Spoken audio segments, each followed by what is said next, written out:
তাহলে যে 18 বছর আগে বিয়ে করতে পারবেন না, ঠিক 18 বছর হলে বিয়ে করতে পারবেন। আমি জানি না, তাহলে 18 বছর ধরেন 10 দিন আগে আপনার বয়স 18 হয় নাই, 10 দিন পরে এমন কি ঘটনা ঘটে গেল যে আপনি এখন বিয়ের উপযুক্ত? কি করছে এরকম? তার মানে পুরা ফিলোসফিটা একটা ভুয়া ফিলোসফি।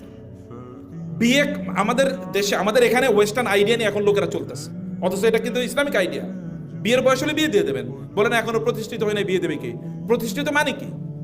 প্রতিষ্ঠিত মানে কি? আল্লাহ তাআলা বলেছেন তোমার যদি টাকা পয়সা না থাকে তাহলে বিয়ে করো, তাহলে আমি তোমাকে ধনী বানিয়ে দেবো।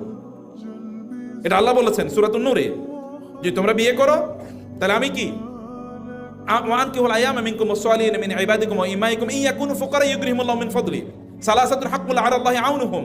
3 ব্যক্তিকে সাহায্য করা আল্লাহর দায়িত্ব হয়ে যায়। তোমাদের কেউ বিয়ে করলে তাকে সাহায্য করা আল্লাহর দায়িত্ব হয়ে যায়। এখন আমরা বলছি না, বিয়ে করানো যাবে না, কারণ এখনো বয়স হয়নি। তাহলে কি হয়েছে? এবং বিয়েটাকে যত জটিল করা হবে, জেনা তত কি হবে, সহজ হবে। এবং তাই হচ্ছে কিনা সমাজে। এবং খুবই আনফরচুনেটলি আমাদের এই সমাজে যারা এত বছর রাষ্ট্র চালাইছে, তারা দেখাইছে যে তুমি জেনা করো নো প্রবলেম, কিন্তু বিয়ে করলে তোমার ধরে নিয়ে যাবো। 18 বছর হয়েছে, 18 বছর আগে কেন বিয়ে করলো, এই কারণে পুলিশ ধরে নিয়ে গেছে। কিন্তু 9 বছর 11 বছর একটা মেয়ে তার কথিত বন্ধুর সাথে হাত ধরে পালিয়ে চলে গেছে, গোটা বাংলাদেশ অস্থির হয়েছে। কি জানো, সুবানা কি জানো, গোটা বাংলা 11 বছর একটা মেয়ে।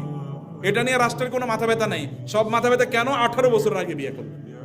হালাল কাম করলে অসুবিধা, হারাম করলে কোনো কি নেই, সমস্যা নেই, ওটা সেলিব্রেশন। এটা একটা জাহিলিয়াত কালচার তৈরি করে গেছিল একদল লোক। এগুলো থেকে আমাদেরকে অবশ্যই মুক্ত থাকতে হবে। আপনারা বিয়ে করবেন, তবে বিয়ের জন্য উপযুক্ততা অর্জন করা দরকার, এটা আমি আপনাদেরকে নসিহত করব।